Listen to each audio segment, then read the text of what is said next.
Impossibly easy lasagna pie. Let's see what's cooking. It's time for Yo-Yo Max 12. Hello everyone. First thing you do for this recipe is brown 1 pound of lean ground beef. And the recipe calls for you to add a half a teaspoon of salt to the ground beef. Now, this is typical of Betty Crocker savory impossibly easy Bisquick recipes. They're usually under seasoned in my opinion. So what I did is I added the half a teaspoon of salt that called for, but I added some additional seasonings. I added a teaspoon of Italian seasonings as well as a teaspoon of garlic powder. I also added some black pepper in there a little bit later. And of course you can use whatever kind of seasonings you want in this. You're going to cook this over medium-high heat until it's browned, and when it's done browning, you can drain off any extra fat in the bottom of the pan. Once it's cooked, the recipe calls for 1/2 cup of spaghetti sauce. When I put mine in and gave it a stir, to me it seemed like it wasn't enough sauce. So I added an additional 1/2 cup for a total of 1 cup of spaghetti sauce. Now at this point, you can go ahead and taste it and you can alter the seasonings to your liking.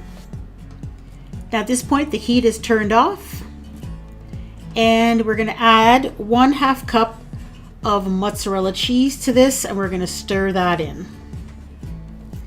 Once this is combined, you can set it aside and go on to the next step.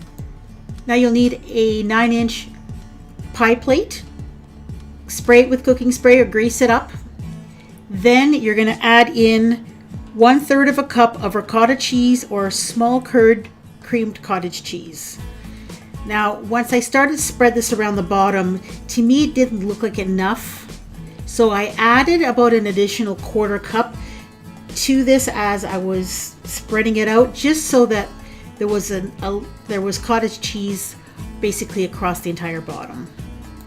Then you're going to sprinkle about 3 tablespoons of Parmesan cheese on top of that, and then set that aside. In another bowl, place 1/2 cup of Bisquick baking mix. To this you will add 2 eggs and 1 cup of milk. Then you're going to whisk everything together and just do it until it's mostly combined. If you have little bits of Bisquick baking mix still, little lumps of it in there, it's not a big deal, it'll be fine. So don't obsess over that kind of stuff. And after about 20 years of making YouTube videos, I still forget to turn my camera on occasion, and that's what I did here. The step that I didn't film was me putting the hamburger mixture on top of the cottage cheese layer. And then you're going to sprinkle an additional 3 tablespoons of Parmesan cheese on top of that. Now pour the Bisquick mixture on top of the ground beef, and then it's ready to go in the oven.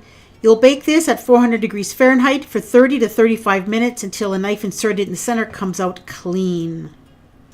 Mine took about 10 minutes more because I'm using a glass baking dish. This is what it looks like when it comes out of the oven, and the center took quite a long time for me to finally finish. I think I ended up cooking mine closer to 50 minutes instead of 35. Maybe that's just my oven. Once it's done, place an additional cup of mozzarella cheese on top, and then put it back in the oven until the cheese is melted. Now, what I did was I wanted not only the cheese to be melted, I wanted it to be bubbly and kind of browned.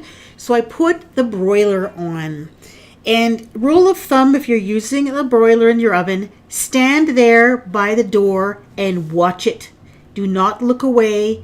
Do not go to the bathroom. Don't get yourself a glass of water because you will burn it. So I just got it out of the oven just as the edges were starting to get really dark. So I kind of overdid the cheese on the top of this, but even though it still looked okay and it still tasted just fine.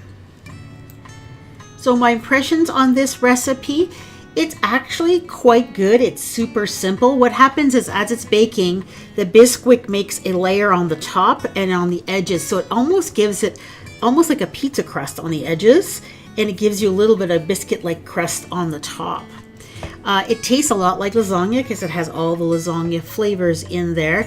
It's quite a quick and easy meal to put together. I'm sure your family will love it, especially kids. If you let it sit for about 10 minutes before you slice it, it cuts up a lot easier. And all you have to do is add maybe a Caesar salad to go with this and some crusty garlic bread. I have had a fascination in a somewhat of a love affair with recipes that use Bisquick. And I've done many of them on my channel, some of them better than others, and they're all on a playlist. If you want to see these, go ahead and click on your screen or check out the description box below. And thank you so much for watching.